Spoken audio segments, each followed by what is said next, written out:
food I like best at parties is really casual and easy. Easy on the cook because so much can be made in advance, and easy on the guests because it's also cozy and welcoming. Now, I got a crowd of people coming for dinner, and what I'm making looks like a feast, feels like a feast, is a feast, but none of it is going to stress me out, so we'll all have a fabulous time, including me, thank you. For an effortless starter, everyone's favourite, prawn cocktail in baby lettuce leaves, then a magnificent spicy beef chili with a golden cornbread topping. I'll serve it with cool green guacamole and all the bits and pieces everyone loves. And for dessert, a majestic chocolate cherry trifle, easy to make, utterly delicious, and a really grand finale.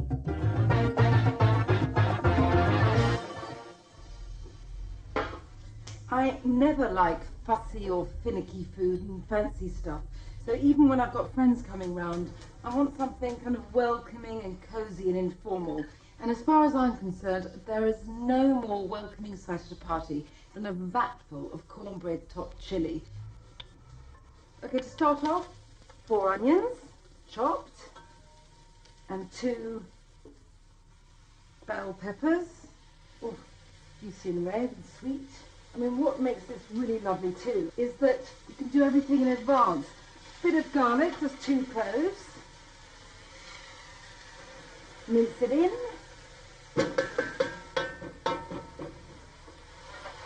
Stir. I want these onions to soften, not brown. I'm going to leave these on a lowish heat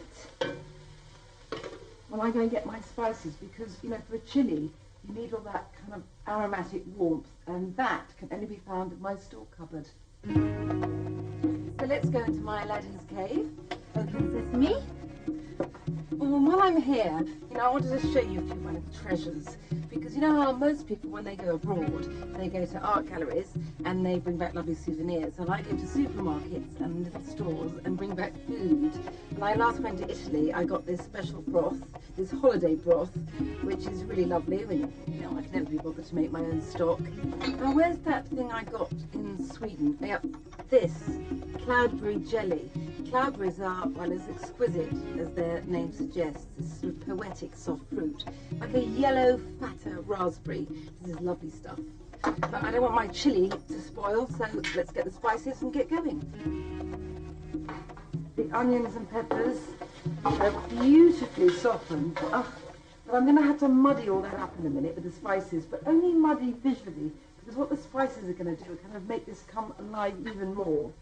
Chili for my chili. These are hot red pepper flakes, lovely and hot, about 2 teaspoons. But obviously this is to taste. I just like a lot of heat. And 2 of ground coriander, and 2 teaspoons as well of cumin. Some whole cardamom pods, which I'm going to crush. Now, if you haven't got whole cardamom pods, I'd say use about a 1/4 teaspoon of ground cardamom. I like to crush mine just by using the force of the jar they come in, just so that the little black seeds can smoke their lovely musky breath into this mix. Now, this here, this great sort of tangle of spices and onions, I mean, it's not just the flavour base, but it's the kind of the power base of the chili. Now, the meat. Got to be strong for this. 3 pounds of ground or minced beef. This is organic. I always feel more comfortable having organic meat. And it's one big mother here. Now, a wooden fork is really the best way to turn the meat in the pan, because you don't want to crush it too much, which will just make it a bit dry and patty-like. Just think of kind of coaxing it, cajoling it. That's fine, that's all you need. Some tomato puree or paste, quite a lot here, about 1/2 cup. Just, there we are. A lot of red goo here. And some tomato ketchup, about the same amount, but I'm not going to measure up, it's going to squirt from the bottle. And can I apologise in advance should any sounds be emitted. See, look, always better be safe than sorry. Throw that in. See, it's all getting nice and healthy looking now. And our third tomato element, some canned tomatoes. These are chopped. 4 canned, about 7 cups of tomatoes. And it says on these cans that these are tomatoes specially grown in the Puglia region of Italy, which is making me feel full of warmth.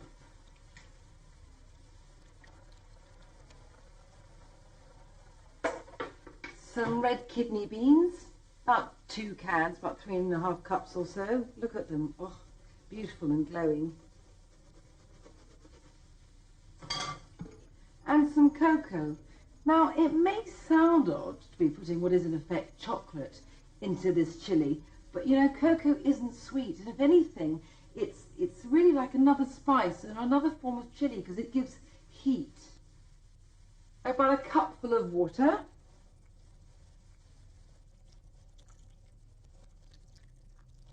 Stir all that together. See, look, this hasn't even cooked yet and it looks good. But then maybe it's like, you know, all children looking beautiful to their mothers. But don't disillusion me. Right, so this has just come to a bubble. I turn it down, just partially cover it, and this just needs to simmer for about an hour and a half. And then when it's cool, I'm going to stash it in the fridge. Tomorrow I just need to take it out, spoon over a bit of cornbread topping, in the oven. The party's started.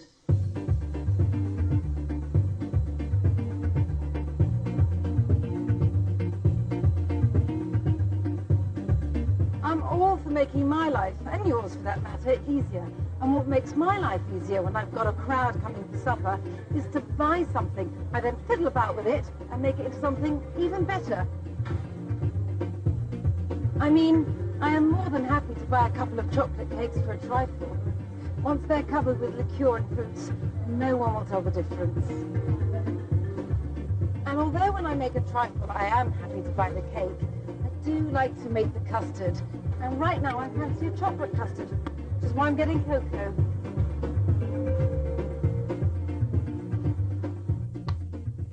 I can't help thinking that whatever the question is, trifle is always the answer. And this one has a real edge because at its base and heart is chocolate.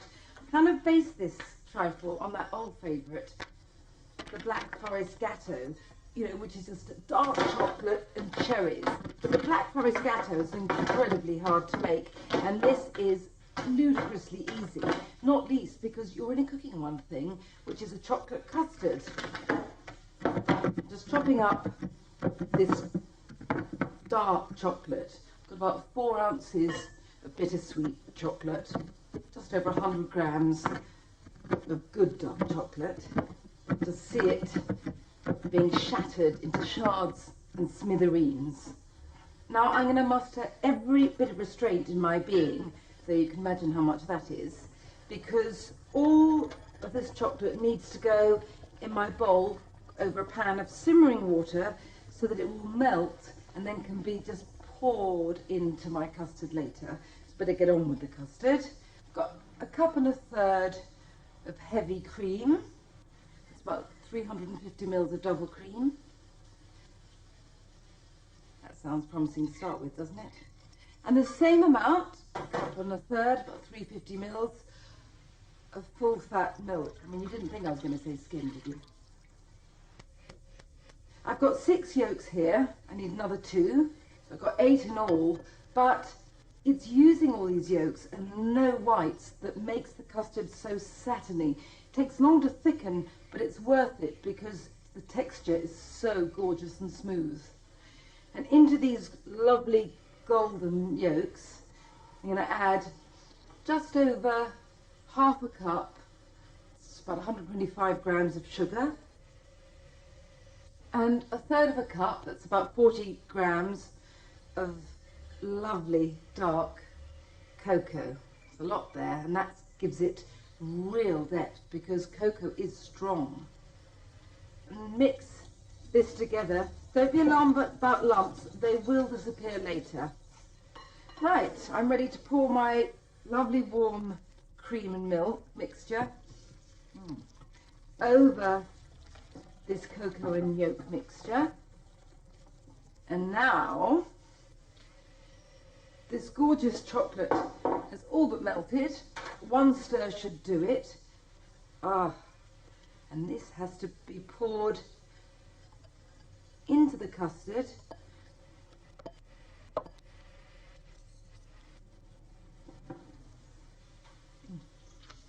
Don't say you wouldn't. Now at this stage the custard looks like hot milkshake, and nothing wrong in that, I can tell you. But as I heat it and stir, it will thicken and I will have the custard layer for my gorgeous chocolate cherry trifle.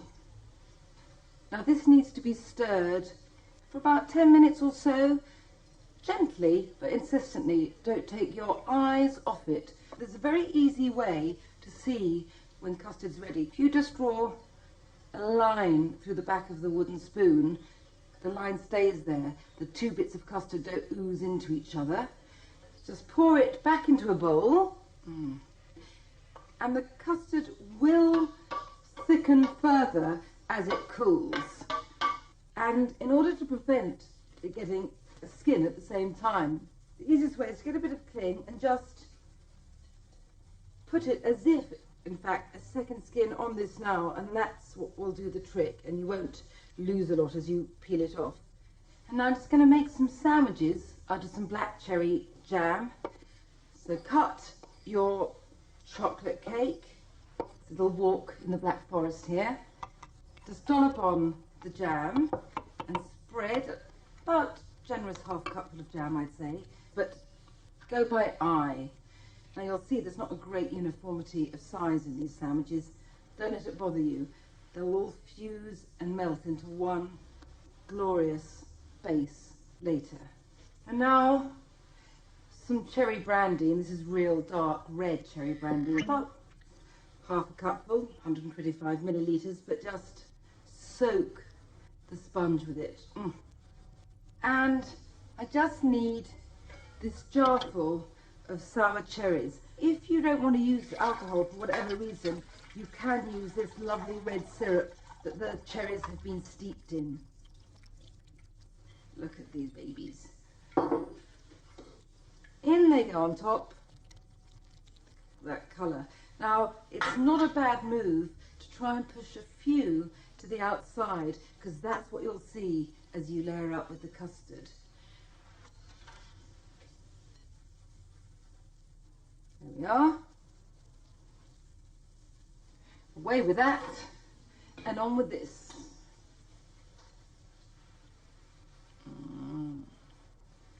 So this needs to go in the fridge now for a few hours, although you could do it a day ahead if that made your life easier.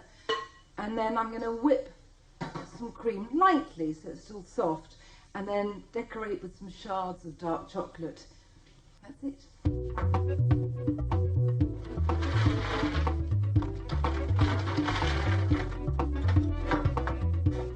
This takes me back to my college days. The thing is, my fridge is so stuffed to bursting with food, and who wants some warm beer, that the bath has to be my wine cooler. What a sight to lift the heart, and I love this. One of the things I love about this trifle is these gorgeous stripes of colour, the deep, dark brown of the cake underneath, and then those little bits of pink cherry poking through, and on top that sort of hazelnutty colour of the cocoa chocolate custard. But I am going to swamp all this chocolate brown with white now, and that white, in fact, is cream. I've got about 3 cups, 750 mils here, and the strange thing is, and I know it sounds mad, but actually adding cream makes this less rich rather than more rich.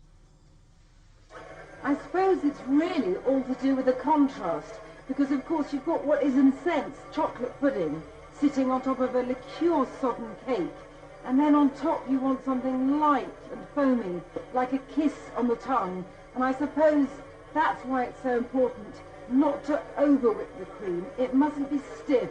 It has to be, I suppose, light, like a cloud, celestial.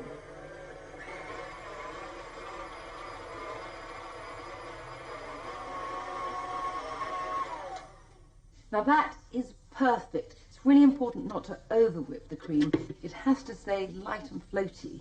And I'm now just going to get this light floatiness and sway the top of my trifle with it. Then after that, I'm going to grate over some dark chocolate so that it's flecked and luscious.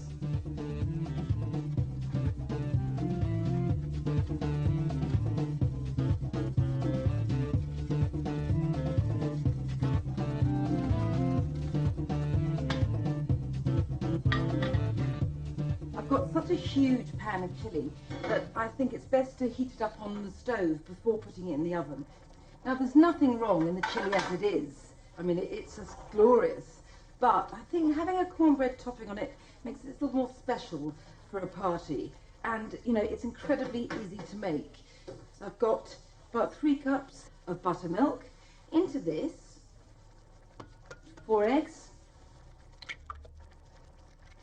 They'll work with the cornmeal to create such a fabulous sort of good mood gold.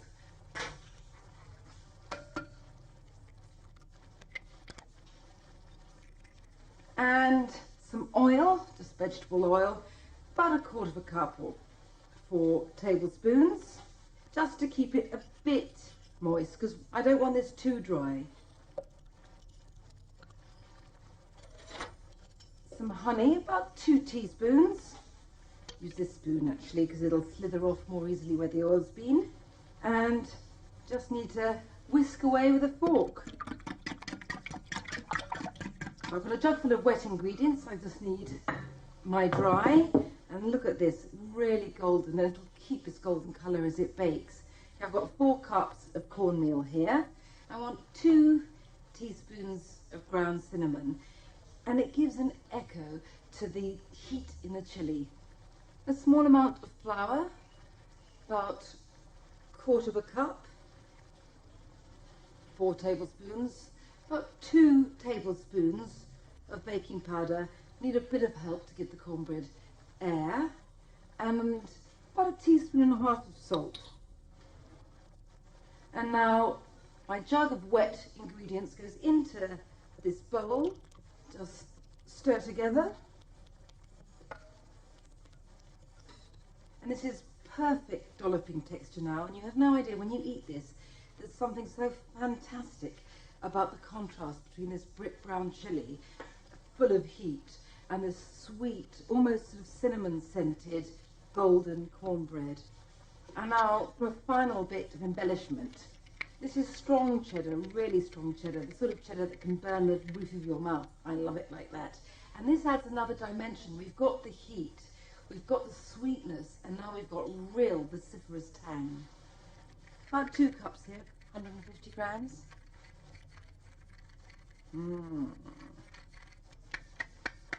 Now this needs to go into about 425 Fahrenheit oven and about 220 centigrade for about half an hour, by which time this lovely chilli will be bubbling hot all the way through, and the cornbread will have risen and puffed, and the cheese will have formed a blistered carapace on top. Bingo! When I was a child, I thought prawn cocktail was the height of sophistication. Others claim they've moved on. I never will. Come along, my lovely prawns. They get too fussy about them. You know, some people get very, I don't know, born again, let's make this hip, and it's all tiger prawns about that. I don't think it has to be. I really say, if it ain't broke, don't fix it. And this is the quintessential prawn cocktail. Now, my prawn cocktail sauce, you know, it's not groundbreaking, but it is good. And the important thing with cooking, not that this is exactly cooking, is that food tastes wonderful. You should never strive to be original. Okay, so I'm starting off with a good load, about 3/4 cup, 200 grams of mayo, although I have a great love of salad cream here too. Either will do. And in with that, some tomato ketchup. That's to bring out the blushing colour of the prawns. About 3 tablespoons, but it's not really worth counting. The idea is just to make it, taste, and see where you stand. some lemon. You need some sharpness here. I'm going to go carefully here, but that's about right. Good squirt. A quick stir. Oh, how I love this creamy coral. And you do need heat, I think. A bit of Tabasco. More than a bit, but I like a lot of heat.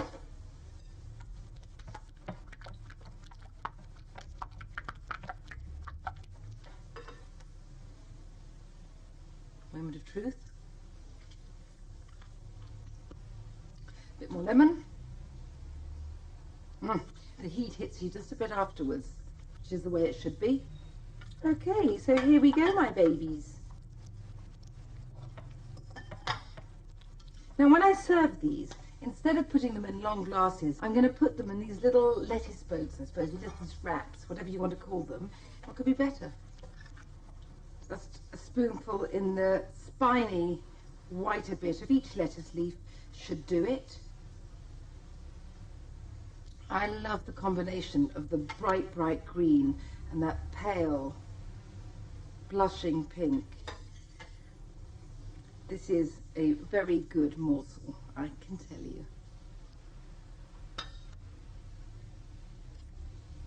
Now the final touch shows that although you can take the girl out of the 80s, you can never quite take the 80s out of the girl. Pink peppercorns. These are rather lovely, bright red, and really smell them. Now, don't worry if you haven't got these, you can use paprika, but I like to put some in a pestle and mortar and bash them, and then just sprinkle each little lettuce leaf and its little scrumptious prawns.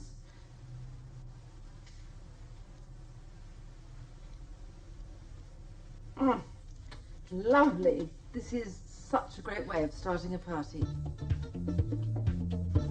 I don't have a huge collection of tablecloths. I much prefer to go to a shop and buy a yard or two of different fabrics. It gives me a lot of choice and it's more fun. I like entertaining to be really informal, so I just put canisters of cutlery on the table. Everyone helps themselves and it makes the atmosphere so much more fluid. The trouble with having a vase of flowers is that they cut into everyone's eye line, ruin the conversation. I think that ruins the dinner party atmosphere. So I prefer fruit. I mean, as beautiful as flowers. And the thing is, more practical, cheaper. And I'm going to use these limes when we eat. I know some people are horrified at the idea of paper napkins, but I've got a confession to make. If I had to wash and iron every time someone came to dinner, I don't think I'd ever invite anyone. One of the things I love about communal eating is having a vast panoply of accompaniments. For example, some very strong grated cheddar, some smooth, palate-soothing sour cream, tortilla chips, of course a must, and for me, has to be my modified guacamole. I've changed guacamole in a number of ways. Always, I remove the tomato. Cannot have tomato blurring the beautiful green pureness of my guacamole. And for this guacamole, I've also got rid of the chili, because after all, you know, the chili's already got the lead part. It doesn't need to have a little walk on now. But I have to start off with limes. I need the strong, vociferous bite of the lime in my guacamole here. I find if you roll the lime in your hands first, it helps all the juices run out. And limes can be slightly difficult and sometimes rather disappointingly dry. A moment of truth. I'm going to impale my lime with this black instrument. Gorgeously juicy. And I like the way that with a reamer you can get some of the pulp out as well, which will add further lime intensity. So a bit of salt, and the best thing is to put the salt in now so that it can melt into the acid of the juice. I've got a couple of scallions, about 2 spring onions here, finely chopped, and of course the avocados. Beautiful. smish them out any old how, because you want them to be mashed, so you're not trying to get them out in one piece or anything. There we are. I love that buttery pale jade colour of the avocado flesh. Feels so right and so smooth against that nubbly cornbread top chilli. I'm going to tumble these gorgeous greens together. So restful somehow, this amount of green. But now I'm going to rupture this mood of calm by massacring the avocados with my masher.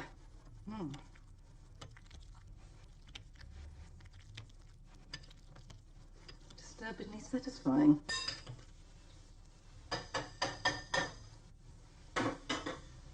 Just the final touch, a small amount, enough to give pungency, of cilantro, coriander, just chopped up.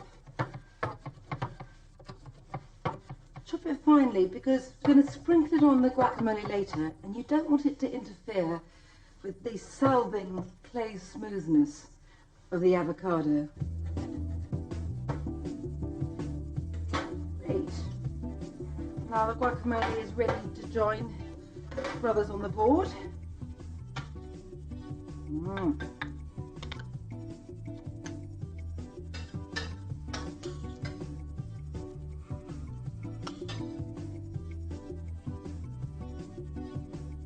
On one final touch, I think this is important, although obviously not crucial.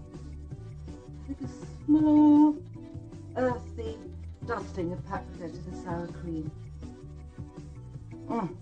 It's volcanic. My lovelies, cut this off. Thank you. Very good.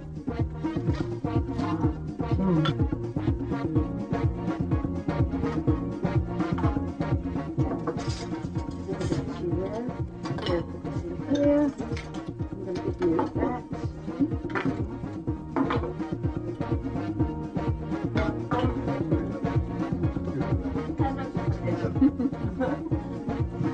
Very good. That's my idea of the sweet version. I'm trying. I went a little galump through the Black Forest.